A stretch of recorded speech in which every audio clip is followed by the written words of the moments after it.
समय के साथ साथ राजा कृष्णदेव राय की माता बहुत वृद्ध हो गई थी। एक बार वो बहुत बीमार पड़ गई।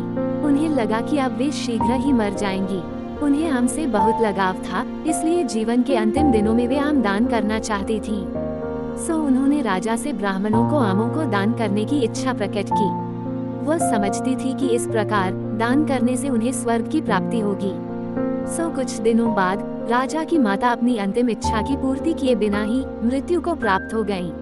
उनकी मृत्यु के बाद राजा ने सभी विद्वान ब्राह्मणों को बुलाया और अपनी मां की अंतिम अपूर्ण इच्छा के बारे में बताया।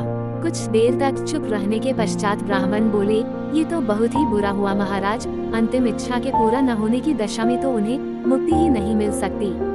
वे प्रेत योनि में भटकती रहेंगी। महाराज, आपको उनकी आत्मा की शांति का उपाय करना चाहिए।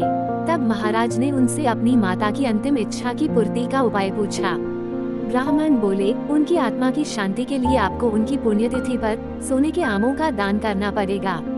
अतः राजा ने मां की पुण्यतिथि पर कुछ ब्राह्मणों को भोजन के लिए बुलाया और प्रत्येक को सोने से बने आम दान में दिए। जब तेनालीराम को ये पता चला तो वह तुरंत समझ गया कि ब्राह्मण लोग राजा की सरलता तथा भोलेपन का फायदा उठा रहे हैं। उसने उन ब्राह्मणों को पाठ पाने की एक योजना बनाई। अगले दिन तेनालीराम ने ब्राह्मणों को निमंत्रण पत्र भेजा। उसने लिखा था कि तेनालीराम भी अपनी माता की पुण्यतिथि पर दान करना चाहता है, क्योंकि वह भी अपनी एक अधूरी इच्छा लेकर मरी थी। जब से उसे पता चला है कि उसकी मां की अंतिम इच्छा पूरी न होने के कारण प्रेत योनि में भटक रही होंगी, वो बहुत ही दुखी है और चाहता है कि जल्दी उसकी मां की आत्मा को शांति मिले।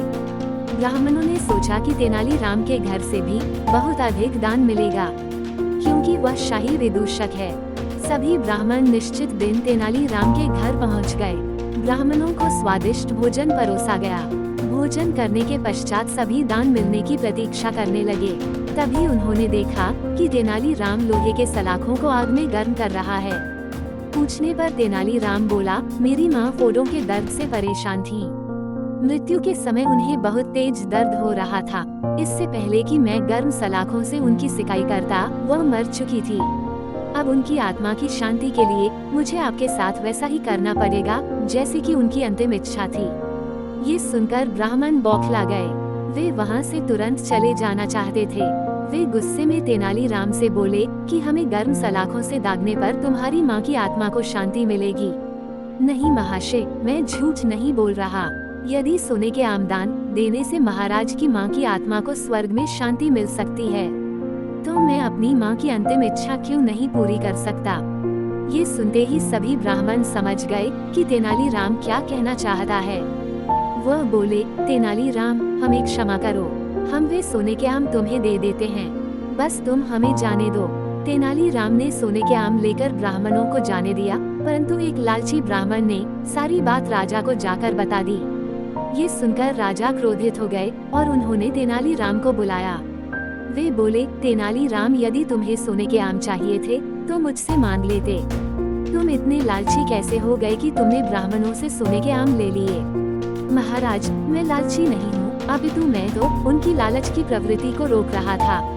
यदि वे आपकी माँ की पुण्यतिथि पर सोने के आम ग्रहण कर सकते हैं, तो मेरी माँ की पुण्यतिथि पर लोहे की गर्म सलाखें क्यों नहीं झेल सकते। राजा तेनालीराम की बातों का अर्थ समझ गए। उन्होंने ब्राह्मणों को बुलाया और उन्हें भविष्य में लालच त्यागने को कहा। तो दोस्तों, आपको कैसी लगी तेनालीरामा की चतुराई कमेंट कर जरूर बताएं।